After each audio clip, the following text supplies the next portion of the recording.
विद्यार्थियों नमस्ते। आज हम कार्यपत्रक 14 करेंगे और इसके प्रश्न 1 को करने से पहले हम ये समझते हैं। विद्यार्थियों नमस्ते, आज हम कार्यपत्रक 14 करेंगे और इनके प्रश्नों को करने से पहले हम ये समझते हैं कि ये गुणनखंड क्या होता है। तो देखो यहाँ पर मैंने गुणनखंड की परिभाषा लिखी है। परिभाषा है किसी संख्या का गुणनखंड उसके सभी भाजक होते हैं। भाजक का मतलब उस संख्या में जिस संख्या का भाग पूरा जाता है वो उसके क्या होते हैं, भाजक भी होते हैं और गुणनखंड भी होते हैं। तो यहाँ पर देखो मैंने एक उदाहरण लिया है, जैसे 8 के गुणनखंड। तो 8 में किस किस संख्या का पूरा भाग जाता है। देखो 8 में 1 का भाग जाता है, 8 में 2 का भी भाग जाता है, 8 में 4 का भी भाग जाता है और 8 में 8 का भी भाग जाता है। यानी ये चारों जो है इसके क्या हो गए, गुणनखंड हो गए। अब भाग कैसे जाता है, देखो यहाँ पर 1 का भाग देंगे हम 8 में, तो कितनी बार पहाड़ा बोलेंगे, 1 2 3 4 5 6 7 8, 8 बार 1 का पहाड़ा बोलेंगे। 8 आएगा, 8 में से 8 गया 0, यानी भाग पूरा गया। इसका मतलब 1 जो है इस 8 का एक गुणनखंड है। इसी प्रकार हम 2 का भाग देंगे 8 में, तो 4 बार भाग जाएगा, शेषफल 0 बचेगा। इसका मतलब 2 भी 8 का गुणनखंड है। इसी प्रकार 4 भी 8 का गुणनखंड है और 8 भी 8 का गुणनखंड है। ठीक है, समझ आया। अब देखो इस पहले प्रश्न में हमें 24 के गुणनखंड लिखने हैं, यानी इस बॉक्स में ऐसी संख्या लिखनी है जिसका 1 से गुणा कराने पर क्या आ जाए, 24 आ जाए। जैसे यहाँ पर मुझे कितना दिया है, 24। ठीक है, अब मुझे इस 24 के क्या करने हैं, गुणनखंड। गुणनखंड मतलब इसके टुकड़े करने हैं, 2 टुकड़े करने हैं। ठीक है, तो देखो पहला टुकड़ा यहाँ पर क्या दिया, 1। कितना दिया, 1। अब मैं 1 को किस से गुणा कराऊं कि मुझे 24 मिले। तो 1 का पहाड़ा जब मैं 24 बार बोलता हूं तब मुझे 24 मिलता है ना। तो यहाँ पर कितना आ जाएगा, 24 आ जाएगा। इसी प्रकार देखो अगली संख्या भी हमारी वापस 24 है ना, लेकिन इसका एक जो गुणनखंड है वो मुझे कितना दिया, 2, और दूसरा गुणनखंड यहाँ पर खाली, यानी ये हमें नहीं दिया। अब बताओ 2 का पहाड़ा मैं कितनी बार बोलता हूँ तो मुझे 24 मिलता है, 12 बार, है ना। 12 एकम 12, 12 दूना 24। ठीक है, या अगर समझ लो आपको ये समझ में नहीं है तो आप इसको कैसे कर सकते हो, यहाँ पर मुझे 2 दिया है, अब यहाँ कितना आएगा, जो 24 का भाजक होगा। तो पहले देखो 24 में अगर मैं 2 का भाग देता हूँ, यानी इसका भाग देता हूँ, तो मुझे यहाँ कितना मिलेगा, 12 मिलेगा, है ना। आप भाग देना, यहाँ 12 आएगा। ठीक है, तो ये 12 जो है वो भी इस 24 का क्या है, गुणनखंड है। तो यहाँ पर कितना आ जाएगा, 12, 12 एकम 12, 12 दूना 24। अब मैं डायरेक्ट कर रहा हूँ, सीधा कर रहा हूँ। ठीक है, तो यहाँ देखो यहाँ 3 है और यहाँ 24 है। तो बताओ यहाँ 3 का मैं ऐसी किस संख्या से गुणा करूँ कि मुझे यहाँ 24 मिले। तो 8 त्रिया 24 होता है ना, तो यहाँ 8 आ जाएगा। फिर 6 का मैं ऐसी किस संख्या से गुणा करूँ कि मुझे 24 मिले। तो 6 चौक 24 होता है ना, तो यहाँ पर क्या आ जाएगा, 4 आ जाएगा। फिर यहाँ 8 है और यहाँ क्या आएगा, तो 8 का 8 से गुणा करने पर 64 आता है, तो यहाँ 8 आ जाएगा। अब देखो इसमें मुझे 3 गुणनखंड दिए और इन तीनों को गुणा करने पर मुझे कितना मिलता है, 64। लेकिन एक टुकड़ा यानी एक गुणनखंड तो हमें दिया हुआ है और हम जानते हैं कि यहाँ पर अगर मैं 8 लिख देता हूँ तो 8 का 8 से गुणा करने पर मुझे कितना मिलता है, 64। देखो इसको समझना, 8 का 8 से गुणा करने पर कितना मिलता है, 64। लेकिन ये 2 गुणनखंड है और हमें यहाँ पर 3 गुणनखंड दिए हैं। ठीक है, तो एक काम करते हैं, इसमें से एक 8 को हम क्या लिख सकते हैं, एक 8 को हम लिख सकते हैं 2 गुणा 4। देखो 2 का 4 से गुणा करेंगे तो कितना मिलेगा, 8 मिलेगा, है ना। तो हम एक काम करते हैं, यहाँ पर 8 को 2 गुणा 4 लिख देते हैं, यानी एक गुणनखंड हमारा 2 हो जाएगा, दूसरा गुणनखंड हमारा 8 हो जाएगा। तो 2 और 4 का गुणा कितना हो जाएगा, 8। फिर 8 का 8 से गुणा करेंगे तो मुझे कितना मिल जाएगा, 64। समझ आया। चलो समझ में आ रहा है तो वीडियो लाइक करते रहना, है ना। तो अब देखो यहाँ पर है 64 और यहाँ पर है 4। तो यहाँ पर मुझे इसका गुणनखंड चाहिए। मान लो अगर आपको पहाड़ा याद नहीं है तो एक काम करो, इस 64 में 4 का भाग दे दो। तो 64 में जैसे ही आप 4 का भाग दोगे आपको यहाँ पर इसका गुणनखंड मिल जाएगा। तो भाग दो, देखो 4 एकम 4, पीछे बचा 2, उतारा 4। अब भाग दो कितनी बार जाएगा, 6 चौक 24, यानी 6 बार भाग जाएगा। ठीक है, उत्तर हमारा कितना आया, 16, यानी यहाँ पर 16 आएगा। देखो 16 का 4 से गुणा करो, 16 चौके कितना होता है, 64।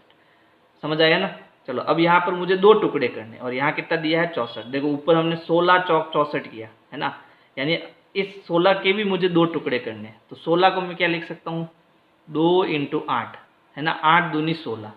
तो यहाँ पर एक बॉक्स में तो 2 आ जाएगा, दूसरे बॉक्स में 8 आ जाएगा। जब इन तीनों को गुणा करेंगे तो 64 मिलेगा। देखो 4 दूनी 8, 8 और 8 का गुणा क्या हो गया 64। समझ आया?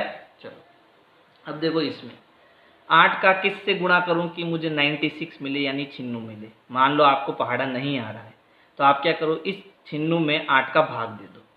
तो मैं यहाँ इसका भाग दे रहा हूँ 96 में मुझे किसका भाग देना है 8 का। 8 एकम 8, घटाया कितना बचा 1, उतारा 6, 8 दूनी 16, भाग कितनी बार गया 12 बार भाग गया। तो हम 12 लिखेंगे यहाँ पर। ठीक है, 12 आटे कितना होता है 96 होता है। अब देखो यहाँ पर 3 गुणनखंड है टोटल।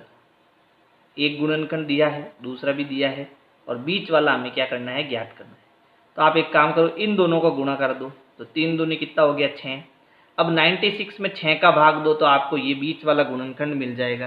तो हम क्या करेंगे 96 में 6 का भाग देंगे, है ना। 96 में अब किसका भाग देंगे 6 का। 6 एकम 6, पीछे बचा 3, और कितनी बार पहाड़ा बोलेंगे 6 का, 6 छंग 36 होता है ना।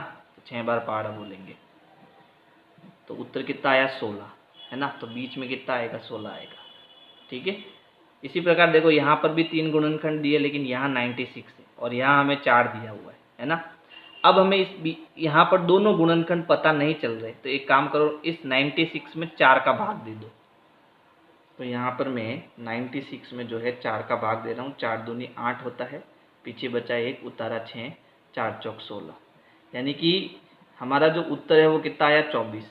लेकिन यहाँ पर मुझे कितने गुणनखंड खाली दिए, 2 गुणनखंड खाली दिए। तो 24 के भी मुझे 2 टुकड़े करने पड़ेंगे, है ना। 24 के भी मुझे 2 टुकड़े करने पड़ेंगे। तो 12 एकम 12, 12 दूना 24 होता है ना। यानी एक खाना में आप 12 लिख दो और दूसरे खाने में कितना लिख दो 2 लिख दो, तो हमारा उत्तर हो जाएगा। अब इसको चेक करना है। देखो 4 का 2 से गुणा करो, 4 दूनी 8, 8 का 12 से गुणा करो, 12 आटे 96, है ना। चलो अब इसको देखो, यहाँ देखो 12 दिया है, यहाँ 2 दिया है, और यहाँ 96 दिया है। अब बीच में क्या आएगा, है ना। तो एक काम करते हैं, हम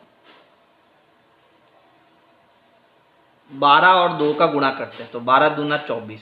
अब 96 में 24 का भाग देंगे, जो भी हमारा उत्तर आएगा वो हम बीच में लिखेंगे।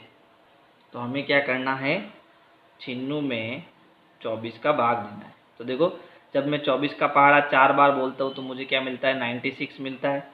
यानी यहाँ पर हमारा क्या आ जाएगा 4 आ जाएगा। ठीक है, अब प्रश्न दूसरा देखो। दूसरा प्रश्न है संख्याओं का गुणनखंड वृक्ष पूर्ण करें। यानी यहाँ पर सबसे बड़ा नंबर हमें 30 दिया है, तो इस 30 के हमें 2 गुणनखंड यानी 2 टुकड़े करने। ठीक है, तो वो 2 टुकड़े ऐसे होने चाहिए जिसमें 30 में उन दोनों का भाग जाए, यानी कि उन दोनों का पहाड़ा। कहने का मतलब ये है कि अगर मैं 6 का 5 से गुणा करता हूँ तो 6 पंजे मुझे कितना मिलता है 30 मिलता है। समझ आ गया। फिर यहाँ पर 6 के 2 टुकड़े किए तो 3 का 2 से गुणा करने पर मुझे 6 मिला। फिर 5 के 2 टुकड़े किए तो 5 का 1 से गुणा करने पर हमें 5 मिला। इसी प्रकार हमें इन दोनों को करना है ना। तो देखो 49 कब मिलता है, तो हमने पढ़ा था 7 गुणा 7 कितना होता है 49, 7 7 49 होता है। तो एक टुकड़ा हमारा 7 हो जाएगा, दूसरा टुकड़ा भी हमारा 7 हो जाएगा। 7 और 7 का गुणा 49 हो जाएगा। फिर 7 एक अभाज्य संख्या है, यानी 7 का जब मैं 1 से गुणा करूंगा तो मुझे 7 मिलेगा। यानी यहाँ 7 आ जाएगा और यहाँ 1 आ जाएगा। यहाँ पर भी 7 और 1 आ जाएगा। समझ आया।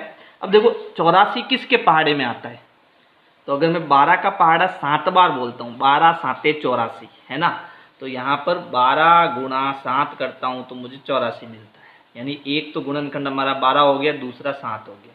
तो यहाँ 12 और यहाँ 7 आ जाएगा। फिर देखो 12 के टुकड़े करने, तो 12 किसके पहाड़े में आता है 3 चौक 12, है ना। यानी 3 का गुणा जब मैं 4 से करता हूँ तो मुझे 12 मिलता है। इसी प्रकार 7, तो 7 एकम 7, तो 7 का 1 से गुणा 7 आ जाएगा। तो इस प्रकार से हमें ये गुणनखंड वृक्ष करना है। प्रश्न संख्या 3 है, नीचे दी गई संख्याओं के सबसे छोटे समान गुणनखंड लिखें। यानी इन संख्याओं के पहले हमें गुणनखंड करने हैं, फिर इनमें समान गुणनखंड बताना है। ठीक है, तो सबसे पहले देखो हम 3 के गुणनखंड करेंगे, यानी कि 3 जो है वो किस किस संख्या के पहाड़े में आता है वो हमें पता करना है। तो देखो 3 1 के पहाड़े में आता है और 3 3 के पहाड़े में आता है। फिर 8 को देखो, तो 8 1 के पहाड़े में आता है, 2 के पहाड़े में आता है, 4 के पहाड़े में आता है और 8 के पहाड़े में आता है। अब इन दोनों का सबसे छोटा समान गुणज देखो, सबसे छोटा समान गुणज यानी जो दोनों में है, तो सबसे छोटा 1 और 1 दोनों में है, ठीक है। तो यहाँ लिखेंगे 3 और 8 का सबसे छोटा गुणनखंड, यहाँ पर हम उत्तर लिख देते हैं सीधा, कितना हो जाएगा 1 हो जाएगा। ये गोला जो मैं लगा रखा है वो हमारा उत्तर है, ठीक है। अब यहाँ पर 6 के हम गुणनखंड करेंगे तो 6 1 के पहाड़े में आता है, 2 के पहाड़े में आता है, 3 के पहाड़े में आता है और 6 के पहाड़े में आता है। तो ये 6 के सारे गुणनखंड हो गए।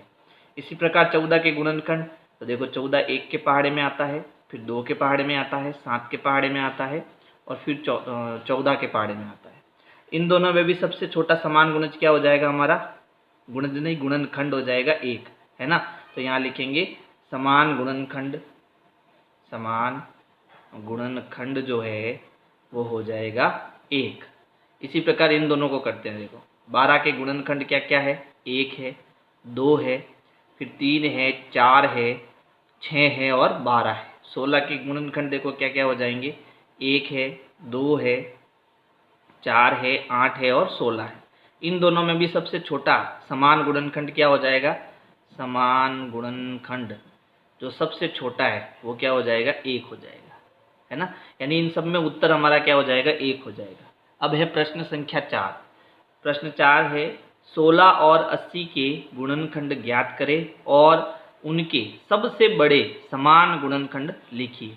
यानी यहाँ इस प्रश्न में तो हमें सबसे छोटा समान गुणनखंड बताना था और इसमें हमें सबसे बड़ा समान गुणनखंड बताना है। तो देखो पहले 16 के हम गुणनखंड करेंगे, यानी 16 किस किस के पहाड़े में आता है, तो 1 के पहाड़े में आता है, 2 के पहाड़े में आता है, 4 के पहाड़े में आता है, 8 और 16 के पहाड़े में भी आता है। तो ये इसके सारे गुणनखंड हो गए। अब 80 के गुणनखंड करो। देखो 1 के पहाड़े में आता है 80, फिर 80 में 2 का भी भाग जाता है, फिर 80 में किसका भाग जाएगा, तो देखो 4 का भाग भी जाएगा, है ना। 4 दूनी 8 आया 4 के पहाड़े में और फिर 0 लग जाएगा। अच्छा, और किस किस में भाग जाएगा, देखो 8 के पहाड़े में भी 80 आता है, यानी कि 80 में 8 का भाग भी जाएगा, 10 का भाग भी जाएगा, है ना, क्योंकि 10 के पहाड़े में भी आता है 80, फिर 16 का भाग भी जाएगा, 16 पंजे 80 आया, फिर 20 के पहाड़े में भी आता है 80, 40 के पहाड़े में भी आता है और 80 के पहाड़े में भी आता है। तो ये सारे किसके 80 के गुणनखंड हो गए। अब हमें इन दोनों में सबसे बड़ा गुणनखंड ढूंढना है जो दोनों के अंदर है। तो देखो 16 इसमें भी है, 16 इसमें भी है, तो 16 और 80 का सबसे बड़ा समान गुणनखंड हमारा क्या हो जाएगा, 16 हो जाएगा। ये हमारा उत्तर हो जाएगा, ठीक है। अब है प्रश्न 5। इसमें हमें पैटर्न को देखकर हल करना है। तो यहाँ पर क्या करना है, 70 के हमें गुणनखंड लिखने हैं, फिर यहाँ पर जो संख्या आती है उनके गुणनखंड लिखने हैं, है ना, यानी कुल मिला के पहाड़े लिखने हैं। अब देखो 70 किसके पहाड़े में आता है, तो जब मैं 7 का पहाड़ा 10 बार बोलता हूँ तो मुझे 70 मिलता है। तो इस 70 के ये दोनों क्या है, गुणनखंड है। तो एक खाने में हमारा 7 आ जाएगा, दूसरे में हमारा कितना आ जाएगा, 10 आ जाएगा। अब 7 एकम 7 है ना, तो 7 के 2 गुणनखंड होंगे 7 और 1, तो यहाँ 7 आ जाएगा, यहाँ 1 आ जाएगा। फिर 2 पंजे 10, तो यहाँ 2 और यहाँ 5 आ जाएगा। अब 100, तो 50 गुणा 2 हमारा कितना होता है, 100 होता है ना, 50 दूनी 100 होता है। तो यहाँ पर इस 100 का एक गुणनखंड 50 हो जाएगा और एक गुणनखंड 2 हो जाएगा। अब 50 के टुकड़े करो, तो 50 के टुकड़े देखो यहाँ 5 दिया हुआ है पहले से, तो जब मैं 5 का गुणा 10 से करता हूँ तो मुझे कितना मिलता है, 50। तो एक गुणनखंड तो हमें दिया हुआ है, दूसरा गुणनखंड हम यहाँ पर कितना लिख देंगे, 10 लिख देंगे। तो 10 और 5 का गुणा 50 हो जाएगा।